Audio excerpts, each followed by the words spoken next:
अपनी नज़र को बदलो, मोटिवेशनल स्टोरी हिंदी में आपके लिए लाया हूँ। एक बार एक बहुत बड़ा नेता साधु के छोटे से आश्रम में गया।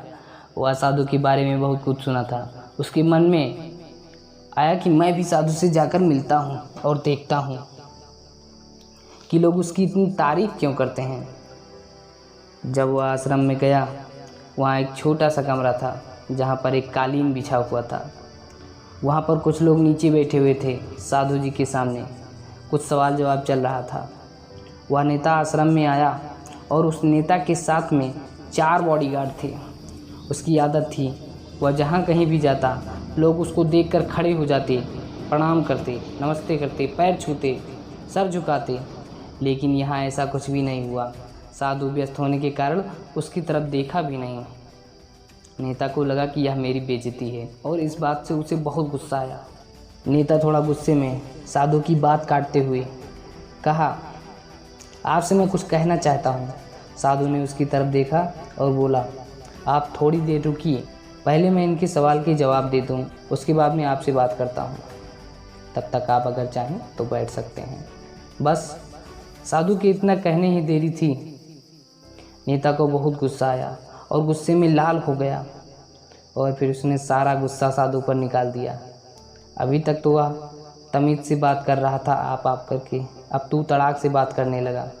नेता ने साधु को कहा, तुझे पता भी है कि मैं कौन हूँ और तू किससे बात कर रहा है?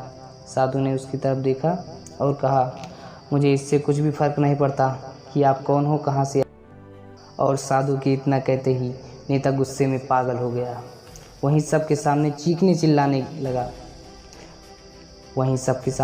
चिल्लाने लग गया। अब मैं तुझे तेरी असली औकात दिखाऊंगा। तुझे मुझसे पंगा लेकर ठीक नहीं किया। तुझे पता भी है मैं तेरे बारे में क्या सोचता हूँ। मुझे इससे कोई फ़र्क नहीं पड़ता कि आप मेरे बारे में क्या सोचते हैं। आप जो चाहें वो मेरे बारे में सोच सकते हैं। फिर नेता ने उससे कहा कि तू चाहे सुनना चाहता है या नहीं, लेकिन मैं तुझे यही सब के सामने बताऊंगा कि मैं तेरे बारे में क्या सोचता हूँ। तू कोई साधु नहीं है, तू एक बहुत बड़ा घटिया इंसान है। तू ढोंगी है, पाखंडी है। यहाँ पर जितने भी लोग बैठे हैं वो सारे के सारे बेवकूफ़ हैं। तेरा बस एक ही मकसद है कि इन लोगों की जेब में जितना पैसा हो वह सब मेरे पास आ जाए। तो अपने फ़ायदे के लिए लोगों का इस्तेमाल करता है और अब मैं तुझे छोड़ने वाला नहीं हूँ। पूरी दुनिया के सामने तेरा पर्दाफाश करूँगा। लेकिन उसके इतना बोलने के बाद हल्की सी मुस्कान साधु के चेहरे पर बन रही थी। यह देखकर वह भी तिलमिला गया और उसने कहा, बहुत हो गया, अब मैं 1 मिनट भी रुकने वाला नहीं हूँ।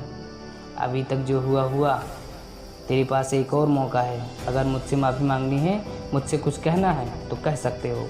इतना सब होने के बाद साधु चेहरे पर मुस्कान थी और वह बिल्कुल शांत था। फिर उन्होंने अपनी आंखें बंद करी और फिर साधु ने अपनी आंखें खोली, हाथ जोड़े और कहा, हल नहीं है।